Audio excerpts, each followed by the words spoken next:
Peace, peace. This your host, Selah Shalom. And this is the Cosmon Teachings in the words of Jehovah and his angel ambassadors. And the topic today is addressing the Hebrew Israelites. This is just a quick video.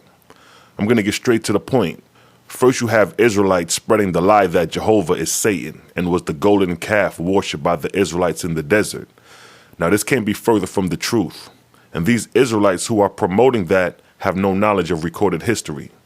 Now, I'm going to prove to you with historical facts who this golden calf was that the Israelites was worshiping in the desert. Now, when Moses, or Amenehet IV, and the Israelites came out of Egypt and passed through the Sinai Peninsula, entering an area called the Serabik el-Kadim, and this area is where the Israelites were entering after leaving Egypt. There was a temple to Hathor, and Hathor was the prominent deity in that area where the Israelites were now entering. Hathor is an Egyptian cow deity, and it was Hathor that the Israelites got the idea to make a golden calf. Now, if you look at the depiction of Hathor, you will see she is depicted as a cow. And remember, the Israelites spent 400 years of practicing the Egyptian culture and way of life. So when they decided to make an image of a golden calf, it was the goddess Hathor that the idea came from. But these Israelites are lying by saying it was Yahweh, Satan, that the golden calf was. And that can't be further from the truth. You see, a lot of these Israelites are making claims without backing it up with historical records. So I just proved historically that the golden calf the Israelites were worshiping was Hathor, not Yahweh. That is nonsense. Now, another thing to address that these Israelites hold strong to is the Strong's Concordance. Now, Moses was not walking around with the Strong's Concordance dictionary explaining the law to the Israelites. Thou shalt not kill. Thou shalt not steal. You don't need a Strong's Concordance dictionary to understand that, nor do you need no one to interpret that. It's self-explanatory. Now, the Strong's Concordance was created by James Strong's in the year 1890. So prior to 1890, there was no Strong's Concordance for you to reference anything about the Hebrew laws, because the Hebrew laws were self-explanatory. Now, James Strong's is responsible for creating the concordance of the Bible, the NIV concordance, and every other concordance after that is an offshoot of his works.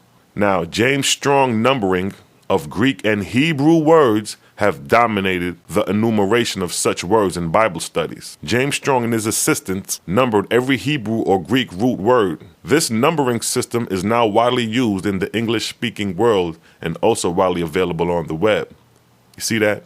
So James Strong's, with his assistants, created the number system in the concordance.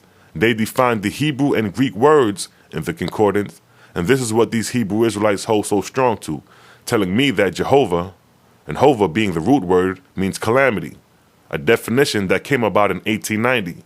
And who defined those words in the concordance? James Strong's and his assistants. You see that? But they cannot find an ancient script where it states that Hova or Hawa means calamity.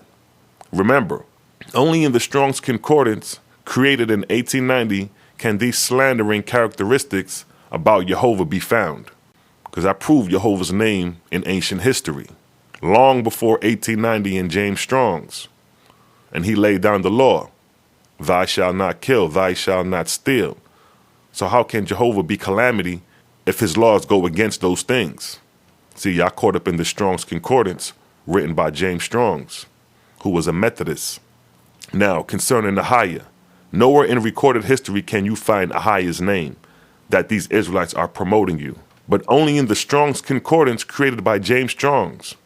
Remember, I proved in recorded history that Yahuwah's name is there, as shown here, carved in stone, for the world to see who the God of Israel is. But if Ahiah is the true name, wouldn't this glyph express that name? So again, Ahiah has no place in recorded history. It is a modern name only found in the Strong's Concordance.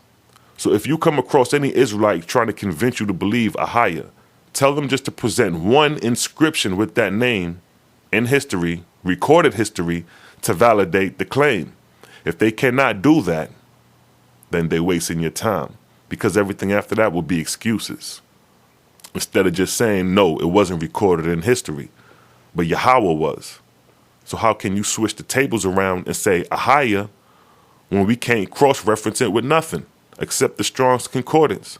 So that shows me that you are under the influence of a lie that cannot be proven in history. And we know Satan is the father of lies. Jehovah, Yahuwah, is the father of truth. I proved with truth my claim, but you have not proved with truth that a higher name can be found in history. And I proved that the golden calf was not Yahweh, being Satan. That's nonsense. It was Hathor, the Egyptian cow deity. And with that, shalom.